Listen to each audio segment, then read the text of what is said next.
The Art of Magic the Gathering is a tool for understanding the design of the game. So we can use it as a guide to build a deck that can bring us a victory. But how do you win a game of Magic the Gathering? Answer is simple. By attacking. Most common way of attacking is reducing the opposing planeswalker's life total to 0. But you can also make them run out of cards or assemble an alternative win condition, which are fundamentally alternative ways of attacking. So the real question should be how and when to attack. And that is defined by your deck. It at least has to have 60 cards, and that's wise to do so, because you wanna draw the cards you require to establish your win condition as consistently as possible.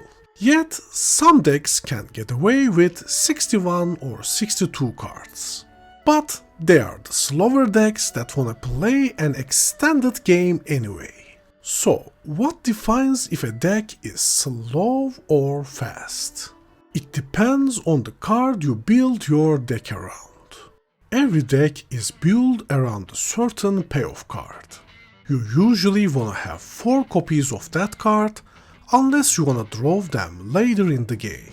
Then you can get away with 3 copies.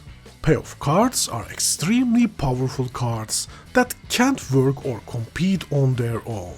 Knight Errant of Eos is a 4/4 creature that can add 2 more creature cards to your hand for potentially 0 mana, as long as you can deploy 5 creatures to your board. Caretaker's Talent is an enchantment that will draw you a card every time you create a token, copy those tokens, and give them +2/+2 if they are a creature token. But if your deck cannot produce tokens, it is literally useless. Atraxa is a 7/7 lifelinker with vigilance and death touch that can fill your hand.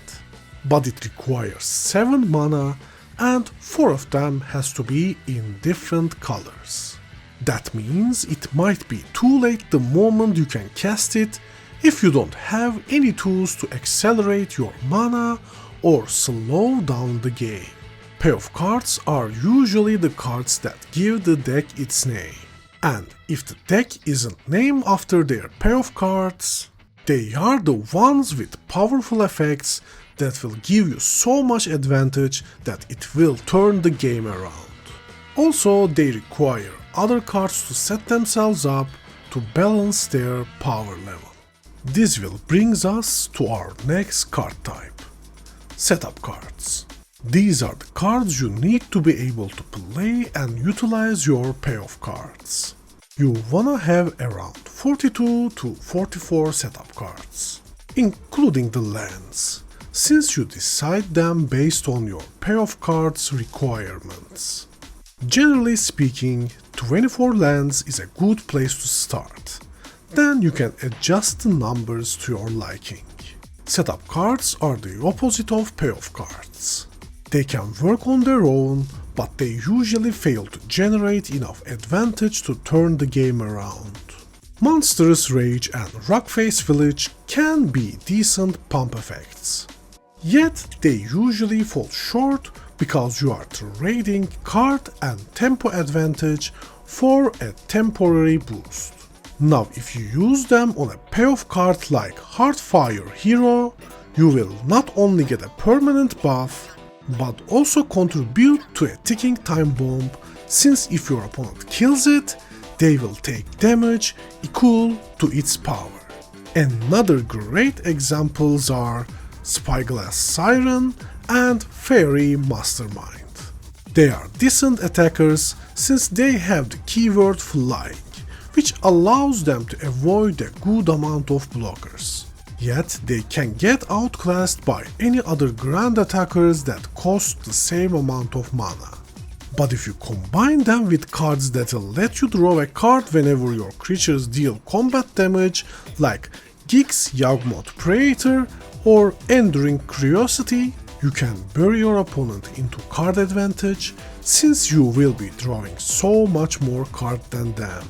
On the other hand, if you can play Enduring Vitality and Song of Totentez alongside Valley Flood Color, you will not only get a good chunk of mana from every red token you have whenever you cast a non-creature spell, but also untap and pump them for +1/+1 as well.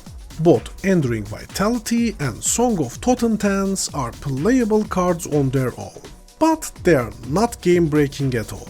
Yet, when combined with Valley Flood Color, they can give you a game-winning advantage. That means definition of a setup card is depend on your payoff cards, because their value depends on them. Now, not all setup cards are powerless to create an advantage. There is another form of setup cards that can both set up their payoff cards and themselves to create additional pressure. We are gonna call them self-sufficient setup cards. They can work independently and generate advantages on their own, but they struggle to increase any other card's value. Overlord of the Hauntwoods both help you ramp towards your bigger threats like Atraxa and Zur, but also is a big attacker that will continue to help your mana base every time it attacks. Sheoldred is a good value card that will deal damage for each time your opponent draws a card and heals you whenever you do. When combined with Enduring Curiosity, it will generate a huge life advantage for you. Or Imodane's Recruiter can both create creatures for Knight Errant of Eos to convoke, and can also boost your army so you can gain a huge pressure advantage, assuming your opponent doesn't counter it or wipe your board. But you should be prepared for that by committing 12 answer cards for possible complications. They are cards that shine in specific situations but not useful in every matchup. If your opponent is trying to flood the battlefield with bunch of creatures, Sunfall can deal with them easily. Sometimes you are on the other side of that matchup and worried about a board wipe.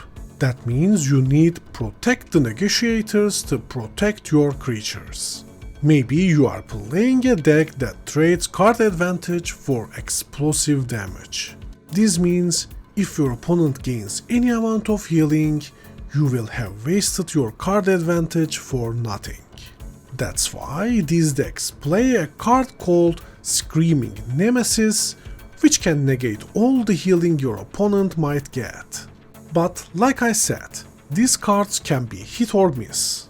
If you add Sunfall to your deck and your opponent doesn't play much creatures, that is a dead card. Or your Screaming Nemesis not that effective against decks that doesn't gain any life. That's why answer cards are the first cards that you swap out for other sideboard options. But which answer cards should be in your main 12? Simple. You add the answer cards that can deal with the most troublesome cards against your payoff or setup cards. This will bring us to our final 1 or 2 cards as finishing touches and fun little surprises. These final card choices will be your personal choices, like your signature to the deck you built. But what kind of cards are preferred for this position? Generally speaking, you should add some powerhouse cards that can work in many different decks. We can call these cards as good stuff cards. You might ask, why shouldn't we just put a bunch of good stuff cards together to build a deck?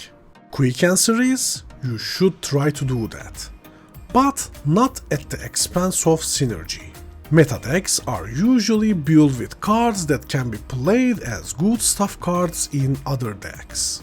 Yet they also synergizes between themselves as well. Also, even though I give you a model for constructed formats, you can apply the same philosophy for limited formats like drafts as well.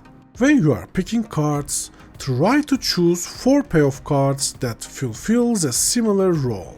Then pick 9 to 10 setup cards that will work with them alongside your 17 lands. Look for around 8 answer cards that can remove creatures or win combats in general. And finally, pick 1 or 2 rare or mythic rare powerhouses to finish off your deck. Now we have our decks, we can answer how to make a successful attack. And there are 5 determining factors. First, you have to ask yourself, which opportunity are you capitalizing on? Because that's our first factor. An opportunity can be your opponents being tapped out, or maybe they don't have enough cards in their hand or board. Then you should understand your role in that match, because that is the next factor. There is a famous question called, who is the beatdown? Which is about understanding who is the current attacker and defender. Depending on your answer, you should build yourself a step-by-step order of actions to enable your payoff cards. Once you enable it, you should decide on how you should act during your chosen interaction. Every deck has a different preference on different interactions. Some prefer to play a reactive style, others prefer a more proactive style. It is all decided based on the archetype you build around your preferred payoff card. Also, this action will require some form of resources or advantages to pull it off, because every action is actually a bidding of resources. Depending on the results, you either increase your advantages or pay the price.